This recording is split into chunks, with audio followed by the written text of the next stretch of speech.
Hello, hello, hello, wonderful scrapbookers. It's Lauren here, and I am here today to share with you a layout as part of my commitment to the Hip Kit Club design team, and it's a recipe challenge today. Now, the recipe, it has a few things on the list. The recipe has stamping, punches, mixed media, stitching, 2 or 3 photos, and this one where I went boom boom, white cardstock background. Now, for most of you know that I love white cardstock backgrounds, especially when mixed media is involved, but I have run out.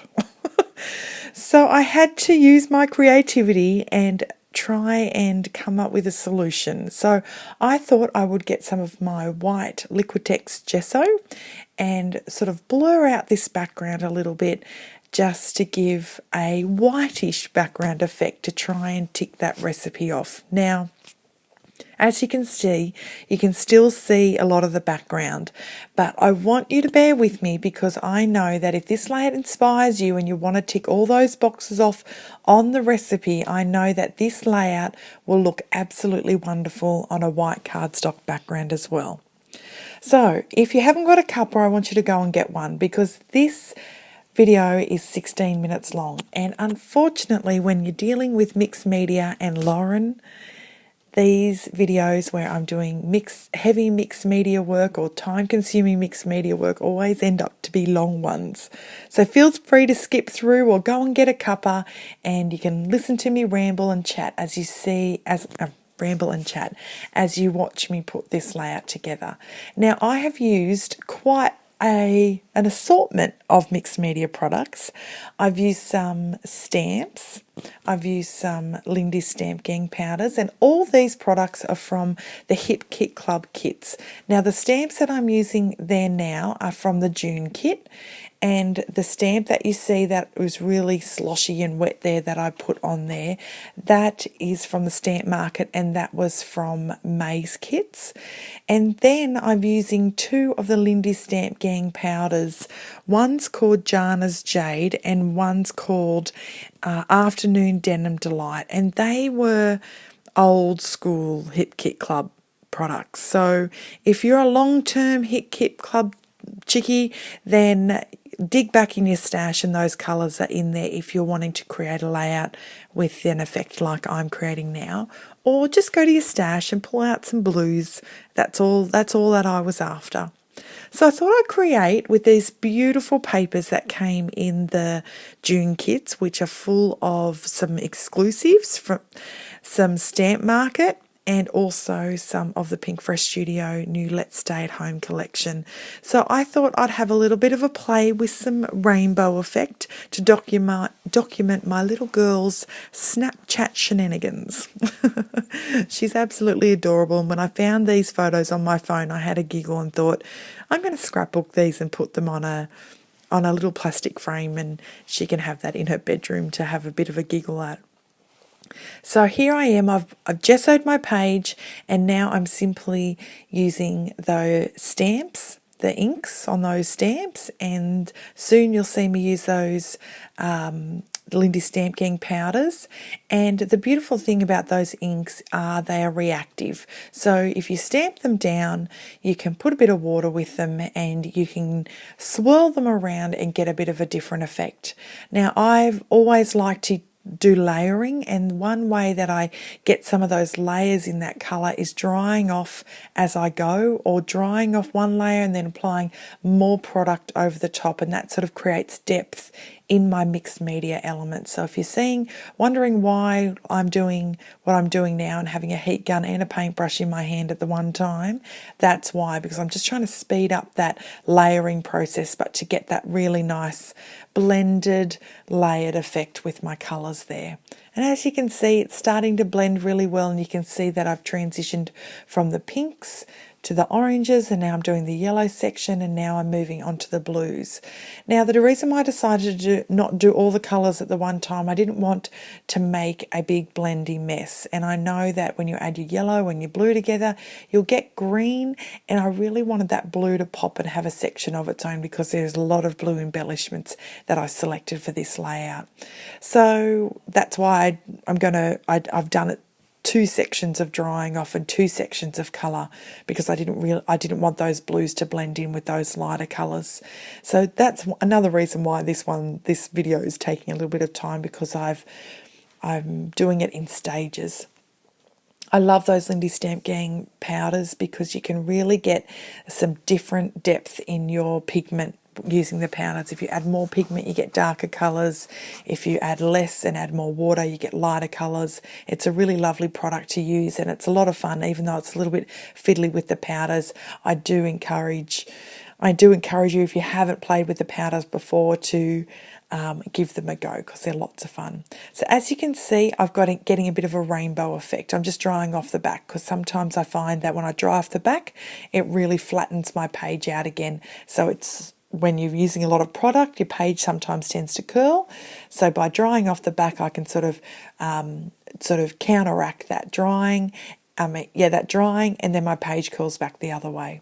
So one of the elements in the recipe is stitching, so I thought I'd add some little stitches across these gorgeous little ephemera tags. These are Hip Kit Club exclusive tags, and they were designed by the beautiful Kim Watson to coordinate perfectly with the June kits.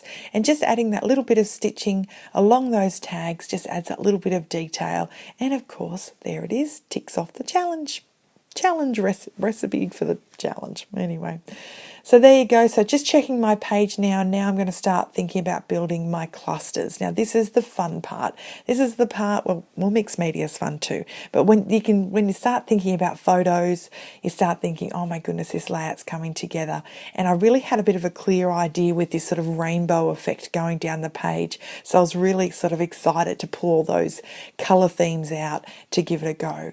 Now, if you've not created a layout like this and your mojo is, off having a holiday somewhere, I want you to give this idea a go, because this is a really easy way to make a fun layout. You can use mixed media or not, but pull out, if your mojo's gone, get some photos like this, 3 photos, pull out 3 colours out of ephemera, and then run them down the sections. So sort of overlapping a few as you go, just to help blend the colours together, but just stick with those colour themes in those sections, and I guarantee you'll have a fun layout that will come together. The reason why I'm popping a little bit of green down in that bottom corner is because one of those boxes that is on the pattern paper is green down the bottom, and I thought if I just add that little bit of green down there, it'll help tie in that base page. But if you're sticking to the challenge, you won't have this problem, because you'll have white cardstock. Anyway, I can't believe that I ran out of white cardstock, but I did. So I have contacted my gorgeous friend Natalie from Love to Create, and she's my Aussie stockist of all my goodies, and she is hot on the trail of getting me a new big pack of white cardstock for me to use. So that'll be handy. So here I am. I'm not going to waste those tags. I'm going to cut them in half and pop one bit out the bottom and one bit up the top there, making sure that I'm not covering over my stitching, because that's a lot of effort to get your sewing machine out. Don't want to waste all that effort. And I've also used a bit of foam mounting tape behind the photos just to get the photos to pop off the page, and once again adding a bit of dimension between the mixed media background, my embellishments, and the photos, because this layout is embellishment heavy, and I really didn't want to lose the photos in all these beautiful embellishments. So here I am. I'm using the pattern paper background, and it's those lines to guide the center of the page. So just sort of higgledy-piggledy, like just putting them down, but making sure that I'm sticking in my thirds, in my quadrants there, just so it's in the center. And that's what I was thinking about when I was applying my mixed media as well. So I've got my trusty Nuvo glue, and I'm just gluing down, which is a nice, easy way, forgiving way to add your embellishments, because you've got a little bit of time up your sleeve before they start to stick, so you can wiggle them around a bit and change them up if need be. That beautiful Nuvo glue has a nice fine tip on it, so it's perfect for those little embellishments. And it's also really handy for those larger ones as well. So it's a favourite glue of mine, and it dries clear. So when you're adding things like sequins and beads to layouts, you can put a big blob of that on there, pile on some beads and sequins, and you know that although it's white when it initially comes out, it dries nice and clear, so your embellishments don't stand out and look lovely.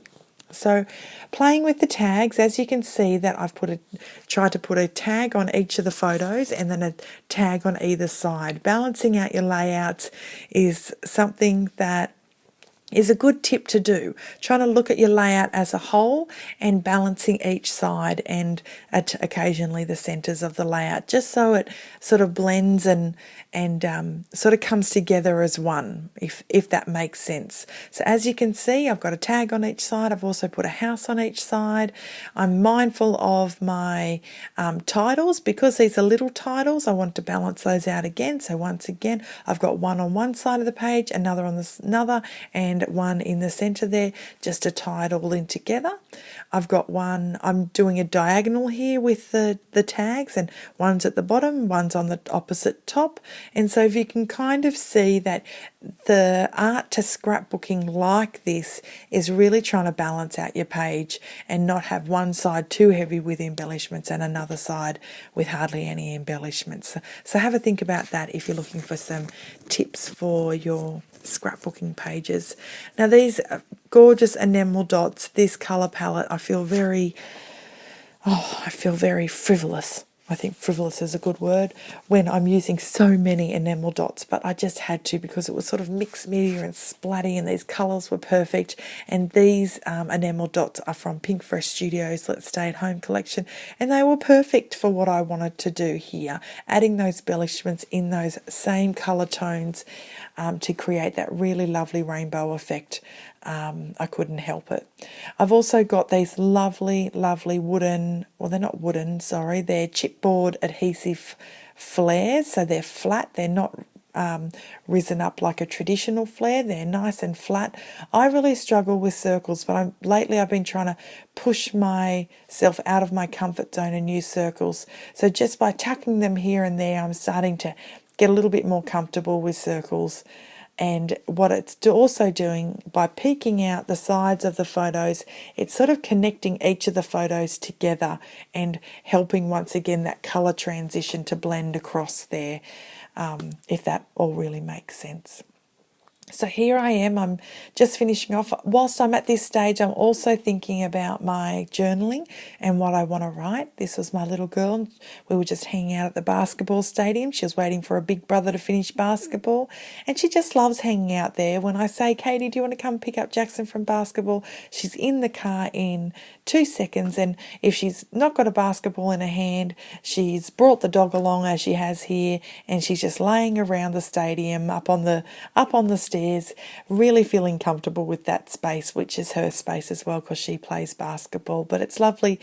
It's a lovely thing, and I feel that in years to come she will probably feel like that stadium is a bit of a second home, like it has been for her big brother there. So here I am. These gorgeous little puffy alphabets are absolutely perfect for once again this rainbow kind of colour themed layout, because you've got so many letters in each of the colours that you can really pick out your words. They're really a gorgeous thin font, so once again it doesn't take over the layout, but you're really getting those key messages across in your journaling, well, helping your journaling, helping your titles, and ultimately sort of bringing this layout together. So what I've written here is Snapchat, fun and love, all in those tiny little sections there, and a kiss and a cuddle down the bottom there, just to tie those colours in together. So if you have not heard of the Hit Kit Club, please check out the description below. There's a link there. Go and check it out. It's a super fun monthly scrapbooking kit subscription company. It's beautiful. We have a great Facebook group that links below as well. Everyone in the group loves to share their projects, all the different subscribers, and It's a really positive, lovely environment. So come on over, check it out. You can be a part of the group even if you can't, if you're not subscribing to the kits, but you can come along and just be a part of all the fun. There's weekly challenges over there where you can win some prizes, and it is just a lovely space to be in. So here I am ticking off one of the last things in the recipe challenge, which is some stamping. And these stamps, this tiny little heart, comes from an exclusive stamp set in the June kits. I love the Hip Kit Club exclusive stamps, and I'm so glad that recently they have created an add-on stamp kit that you can add on to your kit subscription if you want to, and they're just delightful. Look at this tiny little heart. It looks like by sprinkling it around in the right coloured inks, it looks like a little bit of confetti flying everywhere, and really helps that transition from that big cluster of all those photos into that white background. There, white, I'll say white, just so I feel like I've ticked off all the recipe items. Adding some journaling with a really super fine pen that I love. It's like a 0.1, and I love to just journal and then just draw some lines there to finish it off, and my layout's complete. So I hope this layout has inspired you to give this recipe challenge a go, and I hope that it's also inspired you to have some fun with mixed media and maybe a bit of a rainbow theme with your embellishments. So happy scrapping, guys. Take care. Bye.